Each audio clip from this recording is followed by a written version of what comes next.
सीडसेल Hindi high school में आपका स्वागत है। Standard 11 science physics chapter number 7 lecture number 2। चलिए बच्चों, आज हम कुछ नया सीखते हैं, कुछ नई थ्योरियों से शुरुआत करते हैं। थ्योरी का नाम है कणों के निकाय का रेखीय संवेग अचल होता है, साबित कीजिए।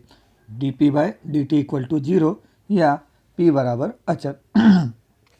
देखिए बच्चों, रेखीय संवेग की परिभाषा के अनुसार p बराबर क्या होता है, mv, तथा न्यूटन के दूसरे नियम अनुसार यदि हम देखें तो क्या होता है, F बराबर dp/dt बराबर, जो कि संवेग में समय के सापेक्ष जो परिवर्तन होता है उसके ऊपर लगने वाले बल के बराबर होता है। यहाँ n कणों का एक निकाय जिनका द्रव्यमान क्रमशः है m1, m2 तथा mn तक है, क्योंकि यहाँ पे n कण लिए गए हैं तथा उनका वेग क्रमशः v1, v2 dash dash dash vn है। ठीक है, चलिए बच्चों, पहले कण का रेखीय वेग यदि हम संवेग की बात करें तो m1 v1, दूसरे कण का m2 v2, इसी प्रकार से जो nवां कण होगा उसका जो संवेग का मान होगा वो कितना होगा, mn vn। तो n कणों का कुल रेखीय संवेग एकल कणों के रेखीय संवेग के सदिश योग के बराबर होता है। चलिए इसको हम सूत्र के द्वारा समझ लेते हैं। देखिए p बराबर क्या हो जाएगा, p1 plus p2 plus p3 plus dash dash dash pn बराबर, मतलब p1 क्या है, पहले कण का संवेग, और pn क्या है, nवें कण का संवेग। अब देखिए इनका मान क्या होता है, जैसे p बराबर क्या होता है, देखिए हमने ऊपर देखा ही है, p बराबर होता है mv, सबके लिए रख देंगे तो m1 v1 plus m2 v2 plus so and so mn vn। देखिए बच्चों, अब यदि इनका कुल योग का मान रखें तो जो m1 m2 ये क्या है, छोटे छोटे द्रव्यमान वाले कण, इनका जो कुल योग होगा तो क्या आ जाएगा, कैपिटल M। उसी प्रकार से v1 v2 vn तक क्या हो जाएगा, कैपिटल V। तो कैपिटल P बराबर क्या मिल जाएगा हमें, capital M into capital V। ऊपर के समीकरण का यदि समय के सापेक्ष में अवकलन करते हैं तो क्या मिलेगा हमें, देखिए समय के सापेक्ष करना है तो dp/dt equal to m into dv/dt, क्योंकि यहाँ पे जो द्रव्यमान है वो क्या है, अचल है। देखिए बच्चों, dp/dp बराबर m। अब देखिए dv/dt क्या हो गया, a, जो कि त्वरण है। हम जानते हैं कि न्यूटन के दूसरे नियम अनुसार F बराबर क्या होता है, ma। तो देखिए जहाँ पे dp/dt बराबर ma है, वहाँ पे हम क्या रख देंगे, F। तो dp/dt बराबर क्या हो गया, F। अब देखिए बच्चे यहाँ पे एक्सटर्नल लिखा है, एक्सटर्नल मतलब होता है बाहरी है। तो कणों के किसी निकाय पर लगे बाह्य बलों का यदि योग शून्य हो तो हमें क्या मिल जाएगा मान, dp/dt बराबर 0। यही हमें सिद्ध करना था बच्चों। चलिए बच्चों, नेक्स्ट थ्योरी का नाम है किसी कण का कोणीय संवेग dl/dt बराबर टाउ, साबित कीजिए। ठीक है, चलिए यहाँ पर आकृति हम देख ही पा रहे हैं। देखिए यहाँ पर x, y, z 3 अक्ष दिए गए हैं, जहाँ पर r डिस्टेंस पर किसी कण को दर्शाया गया है। यह जो कण है जो कि p से दर्शाया है, यह कोणीय गतिमान, मतलब अपने केंद्र को उसके अनुलक्ष्य के चारों तरफ वृत्ताकार मार्ग पर गति कर रहा है। तो जितना भी विस्थापन होगा उसको हम किससे दर्शा रहे हैं, थीटा से। ठीक है बच्चों, चलिए यहाँ पर आकृति को हम थोड़ा डिस्क्राइब कर लेते हैं। तो m द्रव्यमान और p रेखीय संवेग का एक कण लीजिए मूल बिंदु O के सापेक्ष, जिसका स्थिति सदिश क्या है, सदिश r है। तो कोणीय संवेग के सूत्र अनुसार क्या हो जाएगा, L बराबर r क्रॉस p, ये क्या है, कोणीय संवेग, जो कि क्या है, सदिश है। ठीक है, अब देखिए बच्चों, जो r क्रॉस p है ये एक दूसरे पर क्या है, लंब है। तो L बराबर क्या हो जाएगा, rp इंटू साइन थीटा। देखिए बच्चों, यहाँ p सदिश क्या है, सदिश p का परिमाण है।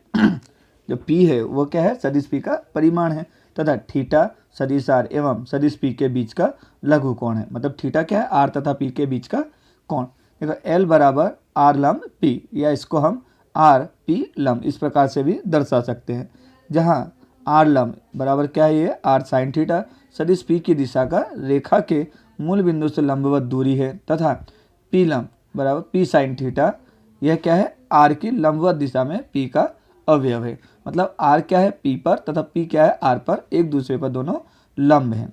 जब थीटा बराबर 0 या 180 डिग्री होता है तब कोणीय संवेग क्या हो जाता है, शून्य हो जाता है। तो L का मान क्या मिलेगा हमें बच्चों, उस जगह शून्य मिलेगा।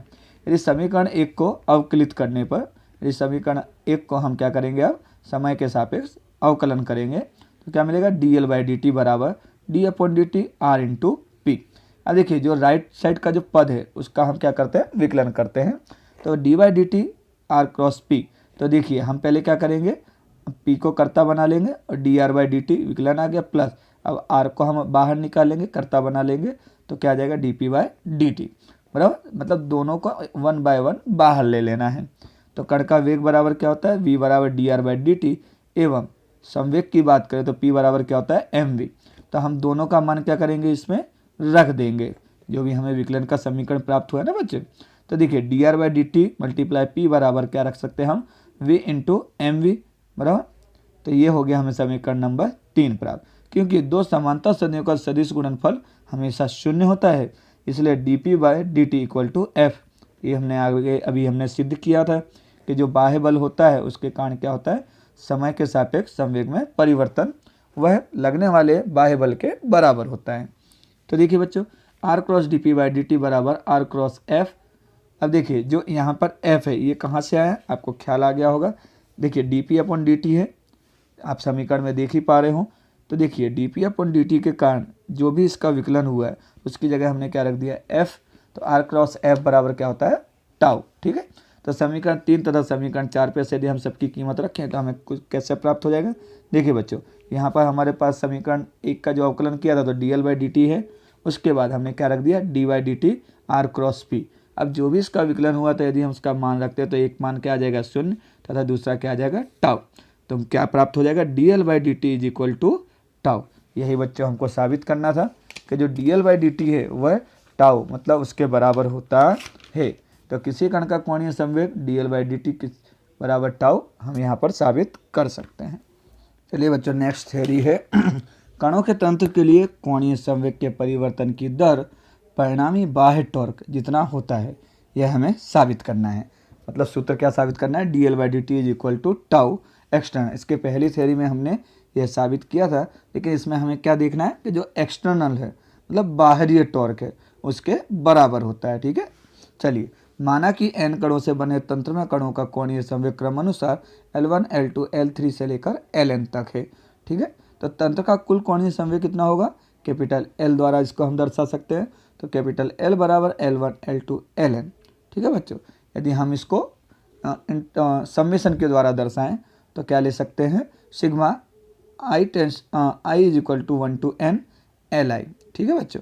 तो उद्गम बिंदु के अनुसार कण का जो स्थान सदिश है वो क्या है, r1, और कण का जो रेखीय संवेग होगा वो क्या होगा, p1 is equal to m1 v1, ठीक है। अब यहाँ पर यदि हम i से दर्शाना चाहें तो जैसे pi बराबर mi vi भी दर्शा सकते हैं। देखिए बच्चों, कण का कोणीय संवेग Li बराबर ri क्रॉस pi हो तो तंत्र का कुल कोणीय संवेग कितना हो जाएगा, L बराबर इंटीग्रेशन या सिग्मा Li बराबर सिग्मा i बराबर ri क्रॉस pi, ठीक है बच्चों। देखिए यहाँ पर हमने किससे दर्शाया, इसको क्रॉस प्रोडक्ट से। का समय के सापेक्ष यदि विकलन करते हैं तो क्या प्राप्त हो जाएगा, dl/dt बराबर d/dt सिग्मा Li। अब देखिए बच्चों, Li का जो मान है वह हम रख देंगे, तो सिग्मा dli/dt बराबर सिग्मा i टाउ i, ठीक है बच्चों।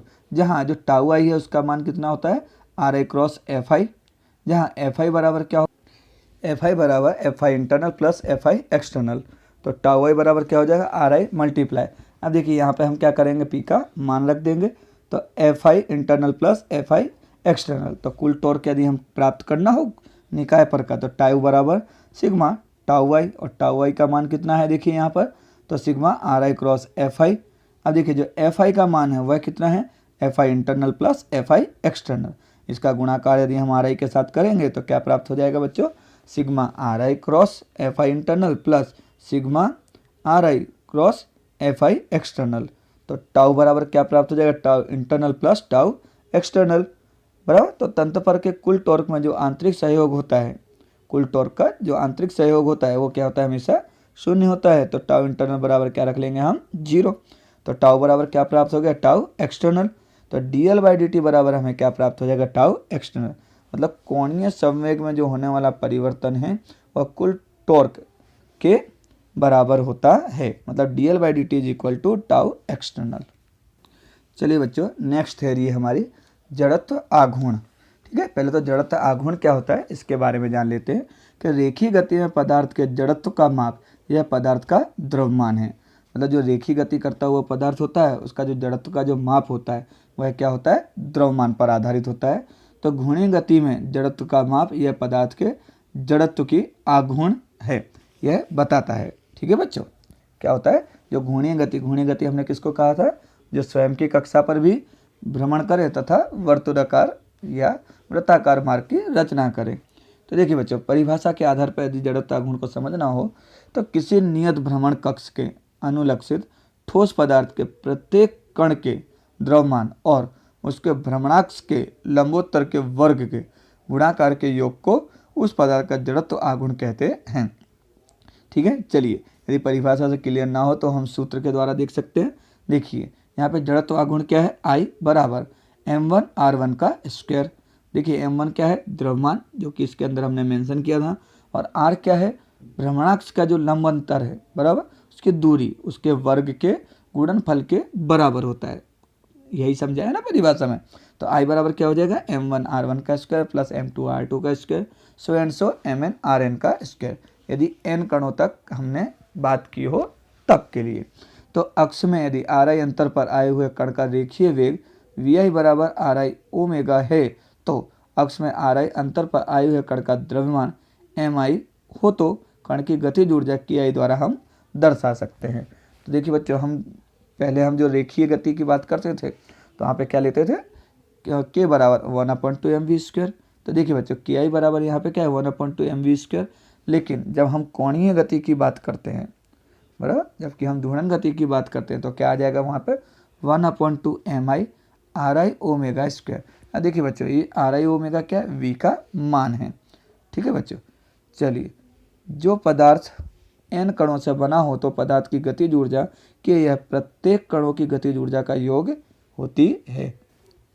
तो जो पदार्थ n कण से बना हो तो पदार्थ की गतिज ऊर्जा के यह प्रत्येक कणों की गतिज ऊर्जा का योग होती है। तो k बराबर क्या लिख सकते हैं हम, sigma i = 1 to n ki, बराबर। अब देखिए इसमें क्या आ गया, पदार्थ 1 से लेकर n तक, तो 1/2 sigma i = 1 to n mi ri का स्क्वायर ओमेगा स्क्वायर। ठीक है बच्चों, तो प्रत्येक कण के लिए कोणीय वेग ओमेगा समान होने से k बराबर 1/2 omega square sigma i to n sigma i = 1 to n mi ri square बराबर 1/2 i ओमेगा स्क्वायर। जहाँ पर i का मान क्या है, देखो बच्चों, sigma i to n, sigma i बराबर 1 to n mi ri square को जड़त्व आघूर्ण कहते हैं। तो इसमें जो i है बच्चों वही क्या है, जड़त्व आघूर्ण। ख्याल आ गया होगा आपको बच्चों। तो देखिए k बराबर हम क्या सूत्र प्राप्त कर सकते हैं, 1/2 i ओमेगा स्क्वायर। यही रेखीय यदि गति की बात की जाए तो इसमें k बराबर 1/2 mv² के बराबर इसको लिखा जाता है। Thank you so much friends.